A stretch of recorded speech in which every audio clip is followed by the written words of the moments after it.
if any 2D plane, if current carrying conductor is lying such that any observation point located in right hand side, magnetic field direction is into the plane, and at all the observation points located in left hand side, magnetic field direction is upwardly perpendicular to the plane of paper. Here then zero magnetic, no magnetic field when observation points located at the conductor. Again मैं remind कर दूं कि these crosses means into the plane.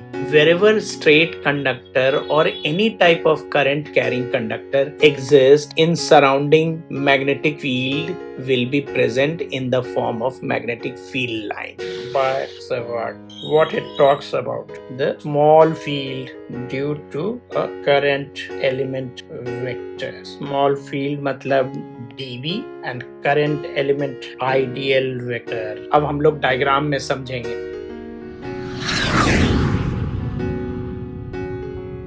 This is I. At this point, ये है ideal current element vector and this is observation point. Point O, P. This is R. ये R vector. यहाँ पे R cap and this is the angle between ideal vector and R vector. तब यहाँ पे magnetic field will be dB.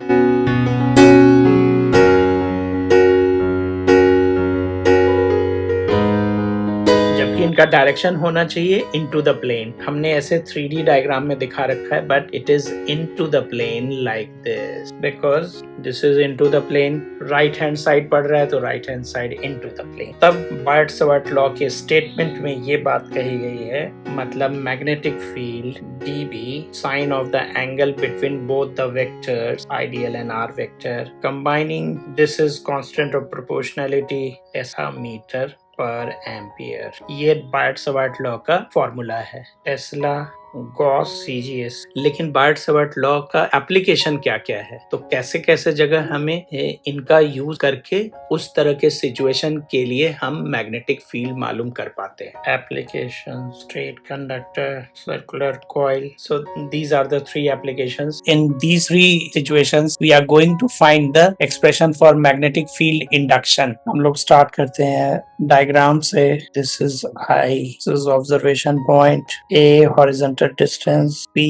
At this point, ideal vector point Q, R, phi. This is minus phi 1 plus phi 2 because ये reference line से नीचे है, ये ऊपर है, so that's why plus phi 2. This is L, this is R cap, theta.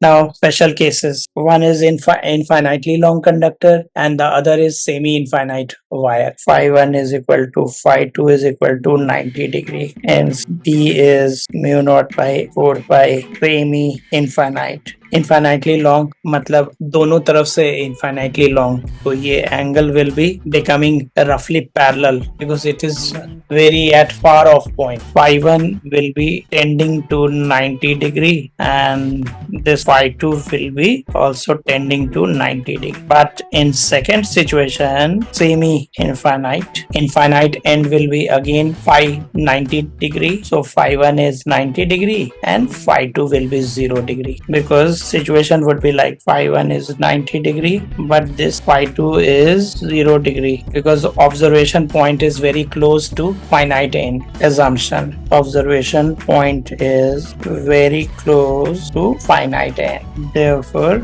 B will be. Afterwards, second application, circular coil at the center. Now let's move on to Biot-Savart law. Second application, that is magnetic field due to circular coil at the center. यानी circular coil के centre पे हम लोग magnetic field calculate कर रहे हैं. So this is net magnetic field at the centre due to circular coil of current. अब यहाँ पे हमें एक न्यूमेरिकल टिप्स डिस्कस करनी है. दूसरा डायरेक्शन ऑफ दिस बी हमें बात करनी है. डायरेक्शन ऑफ, अगर एंटी क्लॉकवाइज करंट है then at the centre it is upward. Anti-clockwise current upward at the center. In this situation, anti-clockwise phase behaves as north pole. Clockwise phase behaves as south pole, यानी कि just नीचे वाला opposite phase will behave as south pole. And in this situation, circular coil of current behave as short magnetic dipole. That magnetic dipole moment is NIA. Magnetic dipole moment, number of turns, current, and this is area of. अब थोड़ा सा magnetic dipole moment को भी clear कर लें.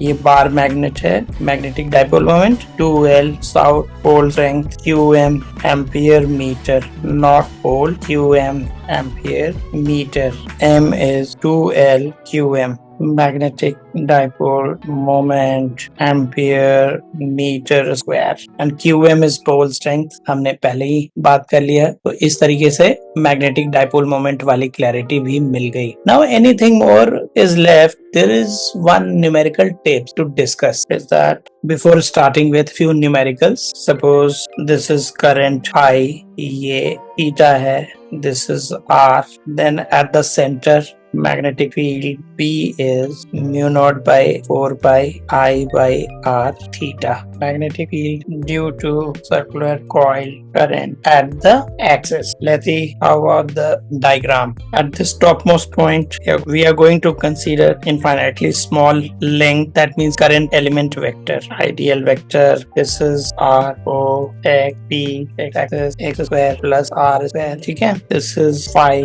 This is also phi. Then this is also phi. Now simplifying further, mu naught by 4 pi 2 I A, where A is equal to pi R square is area of circular loop. So this was our final expression. Now here two special cases. Okay. Number one, when observation point is at the center of it, implies that X is equal to 0.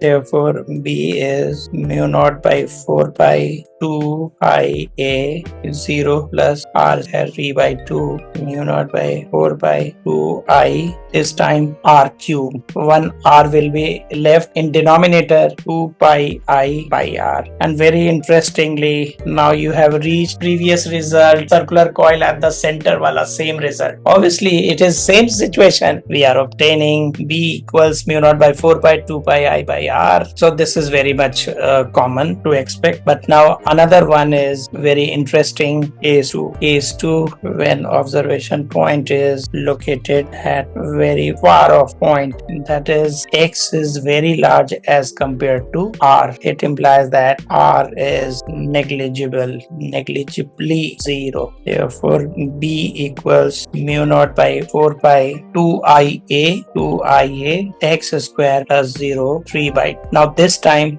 this numerator will be converted into M, and here I didn't mention one more thing. N is number of turns. And remember, lastly, after this special case, I am going to discuss the direction of this field. I didn't talk about. But pehle this relation 2IA means M, magnetic dipole moment. In this situation, circular coil, with respect to this circular coil, this observation point is at far off point. So for that observer at very far off point, this circular coil will behave as a magnetic dipole. That's why magnetic dipole moment, this IA will be replaced by capital M, mu naught by 4 pi 2 M twice of M upon X cube. And yes, B is mu naught by 4 pi twice of M upon X cube. That is circular coil behaving as short magnetic dipole to an observer located at very far off point. Magnetic dipole moment, where M is equal to NIA, where A is area, N is number of turns, and I is now next point, direction of magnetic field current topic. Two scenario, both in case of anti-clockwise and clockwise direction. Firstly, anti-clockwise like this. Now I'll choose 3 points for magnetic field direction. 1, 2, 3. At all these 3 points, direction of magnetic field would be rightward only. In case of anti-clockwise, even in left side also, direction would be rightward. Then again, now I am to consider clockwise current. This time clockwise current. Again 3 points. One at the center, second at this point, third at this point. This time Numerical will be based on these points only. Graphical variation of P versus R. This is the direction. This is the graphical variation. P versus R minus R. We consider ऐसे करके circular coil as this observation point will be reaching towards this center, then it will be maximum. It will be maximum at this point. Again, it will be proceeding towards negative direction. Then again, it will start decreasing like this. Done. Hence, this is done. Ampere's circuit law for any closed circuit, total B dot dl is mu naught times total current threading the closed circuit in vacuum of course. फिर बात आई कि infinitely long conductor, अगर bite से वाट के हिसाब से चला जाए तो P is equal to mu naught by 4 pi 2I by R. Number two solid conductor. हाँ, solid conductor cylinder long, मतलब ये एक तरह से infinitely long. आउटसाइड के लिए ये आउटसाइड है. अब इनसाइड के लिए क्या है भाई, तो अब अगर ऑब्जर्वेशन पॉइंट यहाँ पे होएगा, यहाँ पे एम्पेरियन लूप यहाँ पे जाएगा, तो दिस इज स्मॉल आर या आर डैश. अभी पहले यहाँ पे आई था, अब तो यहाँ पे I dash. Ampere circuit law apply हमने किया, तो total B dot d l is equal to mu naught times I dash. फिर आई डैश को आई के टर्म में एक्सप्रेस पाई आर स्क्वायर के लिए आई है, तो यूनिट के लिए I by pi R square, so then pi R dash square, तो I pi R square upon unitary method I dash is equal to I R square by R dash upon 2 pi R square. बस ये formula refer करने के लिए है, जरूरत पड़े तो हम लोग, अदरवाइज एकदम अब ये फॉर्मूला बेस्ड है. अंदर की बात जब करनी होगी तो ऐसे, और ग्राफिकल वेरिएशन इसीलिए ऐसे हो जाता है. ये इनसाइड के लिए देखना, आउटसाइड में देखना, और ये inside. Now, what is solenoid? We need to first understand. First, know what is solenoid. Insulating wires such that, and one more point, solenoid behaves magnetic dipole such that anti-clockwise phase behaves as north pole. Now we'll be understanding how. Firstly, let's have the diagram for solenoid. Now this application of amperes is very simple for us to understand. All of you must have noticed that we had been assuming or considering an imaginary loop around the system where we are willing to apply Ampere's circuit law. That imaginary loop is known as Amperian loop. So here also, like previous two applications, again we are to consider Amperian imaginary loop. Let's see how. Firstly, I'll be showing current. This way current is shown. Now Amperian loop, where small n is number of turns per unit length. Very interesting point. This is B, magnetic field along the axis of dipole. So these are magnetic field lines. That means solenoid is behaving as a magnetic dipole. Lastly, right end is behaving as north pole, because right end is clearly indicative. Now you could see the current is going this way, this way, this way. That means anti-clockwise. That's why anti-clockwise end is behaving as north pole. This is clockwise. That's why left end is south pole. Diagram thing.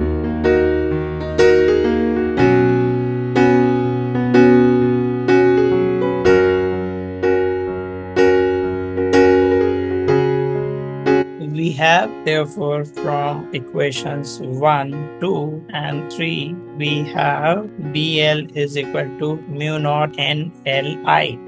L cancel. Therefore, B is mu naught Ni, where N is number of turns per unit length, and I, of course, current. Mu naught is 4 pi into 10 raised to minus 7 Tesla meter per ampere. Hence, it is done. There is one factual knowledge that at extreme end, it is roughly average. That means mu naught Ni by 2. At extreme end, B dash is mu naught Ni. Here comes fourth application. Toroid is a helical system wound over a ring. That's why infinite solenoid. No well-defined north pole and south pole. How? Let's see in a diagram. And this is R. This is B. Always at any point along the tangent. Here also B is equal to mu naught Ni, where N is number of turns per unit length such that N is N into 2 pi r, since length of solenoid is equal to 2 pi r. Here in the given scenario, length of solenoid is 2 pi r, therefore N is N upon 2 pi. Unlike previous topic, there is slight variation in N, otherwise final formula appears the same. Magnetic force F is equal to Q V cross B. इसका diagram, this is velocity vector. अगर this moving charge is moving in this और यहाँ पे B है, ये magnetic force है जो इन दोनों के प्लेन के परपेंडिकुलर जाएगा. 3D डायग्राम में क्रॉस प्रोडक्ट तभी इन्वॉल्व हो रहा है. और F max is equal to QVB when theta is 90 degree. अब सोच रहे हो कि लॉरेंस फोर्स और इस जनरल मैग्नेटिक फोर्स में क्या फ़र्क है. तो लॉरेंस फोर्स तब डिस्कशन में आता है जब कोई चार्ज पार्टिकल ना किसी इलेक्ट्रिक एंड मैग्नेटिक फील्ड दोनों में रख दिया जाता है. अब वो इलेक्ट्रिक फील्ड और मैग्नेटिक फील्ड कोई ज़रूरी नहीं है. कई बार लैंग्वेज यूज़ कर देते हैं crossed electric and magnetic field, मतलब कि क्रॉस्ड का मतलब 90 डिग्री ही हो या ना हो कोई फ़र्क नहीं पड़ता. तो Lawrence force is total force experienced in E and B.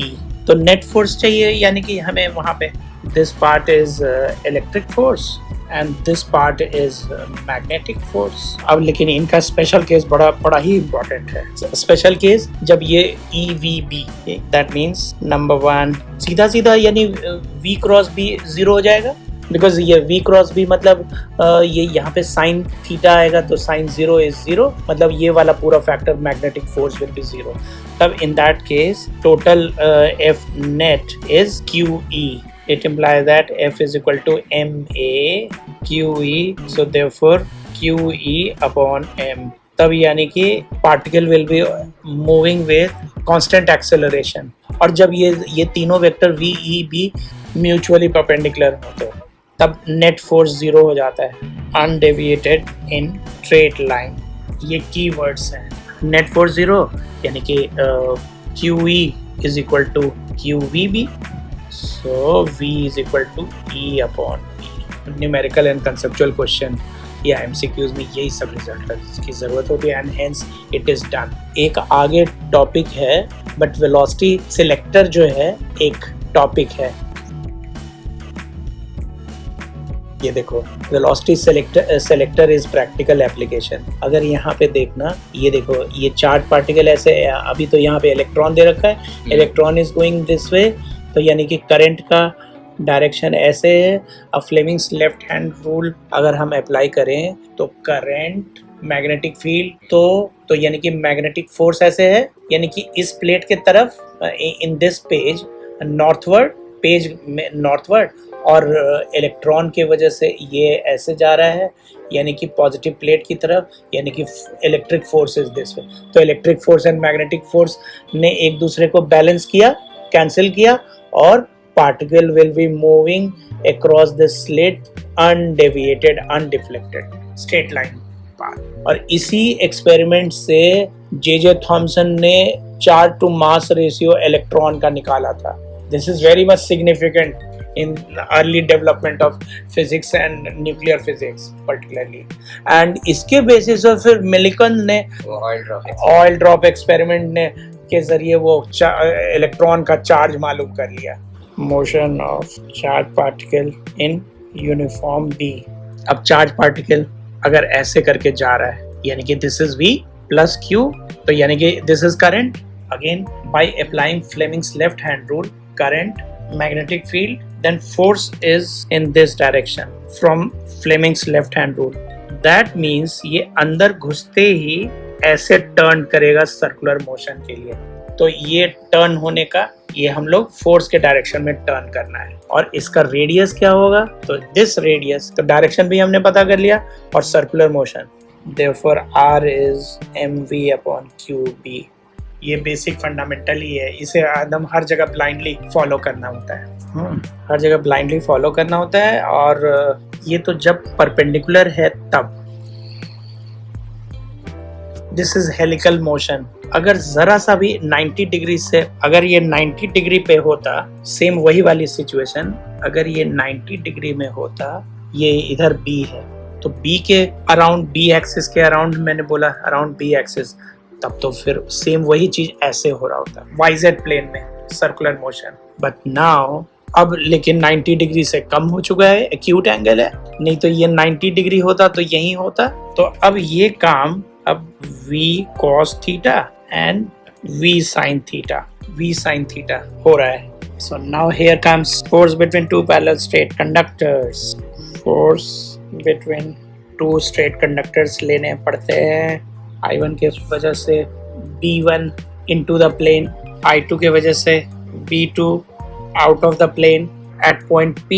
अब F1 Fleming's left hand rule, वो दोनों तो Maxwell's right hand thumb rule का कंक्लूजन था, B1 और B2 का डायरेक्शन। अब I1 के वजह से, I1 एंड B2 के वजह से पॉइंट P पे F1 Fleming's left hand rule अगर अप्लाई करें तो then this is current, this is magnetic field and so this is F1 on the same line. तो एट पॉइंट Q F2 यानी similar direction of currents. It is a case of mutual attraction because both the forces are approaching each other.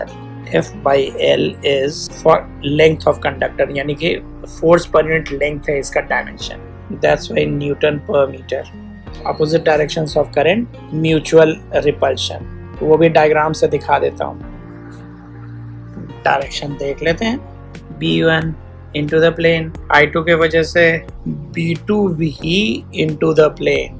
और जब Fleming's left hand rule apply करते हैं, देखो F1 is, F2 is, ये mutual repulsion के वजह से current carrying conductor will acquire this kind of shape. There also it could, but I could not show mutual attraction में, hence define ampere। यहाँ पे अभी उन चीज़ों की ज़रूरत नहीं है, जब हम लोग फिर से डिटेल में करेंगे तो फिर then we will do that.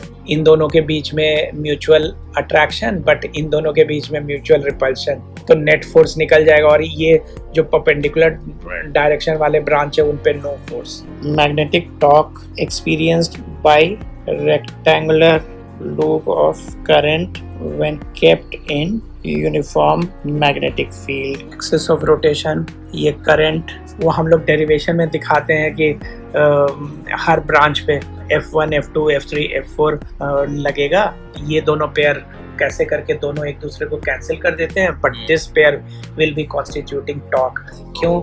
Equal and unlike forces का pair having different lines of action, वो ये होता है।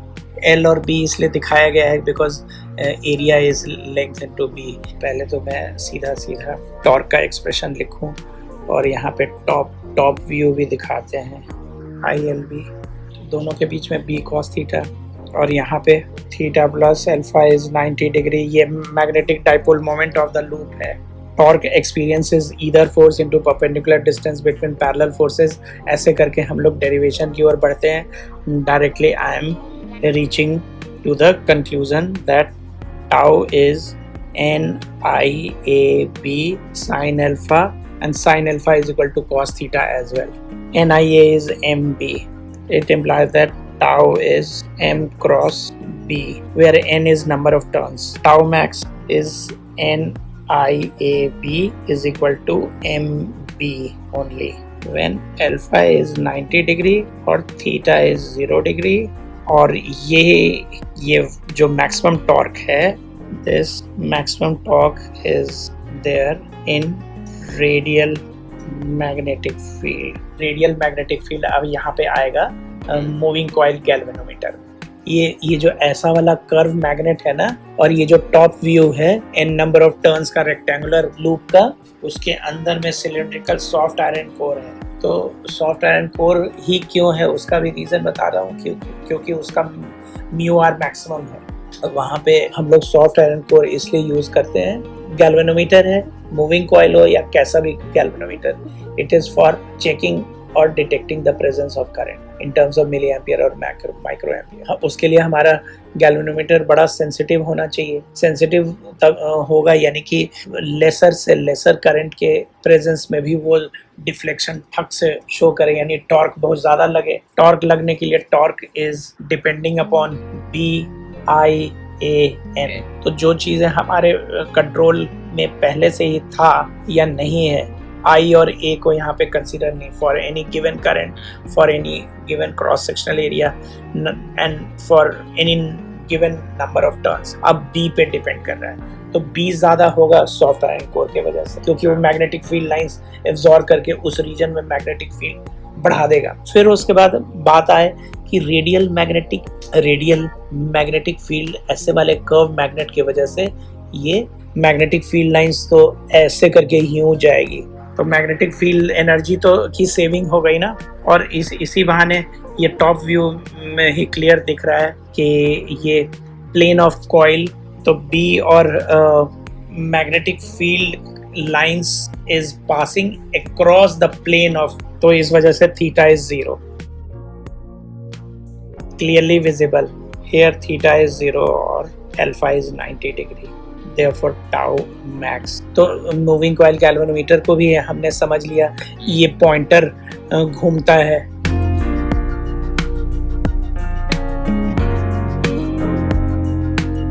जैसे ही ठक से डिफ्लेक्शन होएगा, ये वाला चीज ऐसे घूमेगा ये, और वो स्प्रिंग से कनेक्टेड है, तो जैसे ही घूमेगा फिर रीस्टोरिंग टॉर्क लगेगा। पहले तो हम ये वाला पॉइंटर लगा देते हैं यहाँ पे। अच्छा, ये कनेक्टिंग डायग्राम था, उधर का भी इधर का भी, जो हमने यहाँ पे बात किया था। When rectangular loop of current is kept in uniform horizontal magnetic field, it experiences torque। Radial magnetic field को भी क्लियर कर दिया और सॉफ्ट आयरन कोर के बारे में बता दिया। In equilibrium deflecting torque is equal to restoring torque. NIAB is equal to K theta। Theta is deflection, torsion constant उस मटेरियल का जिस मटेरियल का स्प्रिंग बना हुआ है, और restoring torque per unit twist। I is equal to K by NBA theta, यानी कि जितना ज़्यादा करंट उतनी ज़्यादा deflection. This is prove and और this factor is known as galvanometer constant of proportionality. This is done. फिर last में हम लोग ये बात लिखते हैं current sensitivity and voltage sensitivity of galvanometer. तो ये बड़ा लॉजिकल तो लगता है कि करंट सेंसिटिविटी यहाँ पे डिस्कस करने की बात है, लेकिन वोल्टेज सेंसिटिविटी के तो इलॉजिकल लगता है। बट सेम गैल्वेनोमीटर को आप वोल्ट मीटर तो बनाते हो, तो इसलिए वोल्टेज सेंसिटिविटी भी ये लगे हाथों ये दोनों बात यहाँ पे इसीलिए डिस्कस की जाती है।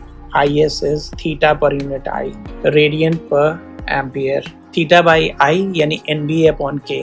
फिर voltage sensitivity theta per unit V, radian पर वोल्ट। फिर IS could be replaced by NBA upon K, measurement of current and voltage। Ideal ammeter, ये पता है ideal ammeter why it should have zero resistance ideally, because अब circuit में ideal ammeter अगर कम से कम नहीं होगा तो इसका भी रेसिस्टेंस डिनोमिनेटर में ऐड होएगा, RA एमीटर का रेसिस्टेंस, तो ये अगर तब तो ये भी खुद भी खा जाएगा बहुत सारा। इसकी वजह से करंट ये जितना ज़्यादा होगा करंट उतना कम होगा, तो यानी आइडियल करंट तो जो होना चाहिए सर्किट में वो एमीटर की वजह से कम हो जा रहा है। दैट्स वाई ये कम से कम हम रखना चाहते हैं। सो अब यहाँ पे ये मैं ammeter in itself parallel combination, but into the main circuit it is connected in series shunt IG।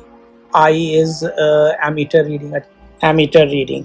पहले आप गैल्वेनोमीटर की रीडिंग थी वो मिली एम्पियर माइक्रो एम्पियर, अब जो है अब आप उसे एमीटर बना चुके हो। Now this is ammeter.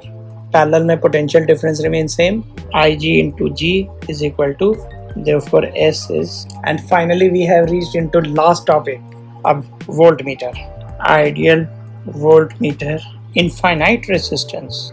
ये तो IG ही होगा बिकॉज यहाँ पे ही आपने गैल्वेनोमीटर लगा रखा है, गैल्वेनोमीटर प्लस RH। अब वेरी हाई, बिकॉज यहाँ पे जितना ज़्यादा हाई होगा तभी तो यहाँ पे कम करंट जाएगी, तो यहाँ पे आप आइडियल वोल्टमीटर रीडिंग ले पाओगे। यही है पूरा का पूरा वोल्टमीटर जो कि आप यहाँ पे लगा रहे हो। अब यहाँ पे लेबलिंग करता हूँ, this is galvanometer, this is very high resistance. यही IG यहाँ पे जा रहा है, यहाँ पे I माइनस IG वाला चक्कर नहीं है क्योंकि यहाँ पे इसमें जाएगा। लेकिन एमीटर में तो I माइनस आई जी सीधा शंट में ही जाता था, गैल्वेनोमीटर में सिर्फ आई जी ही जाएगा।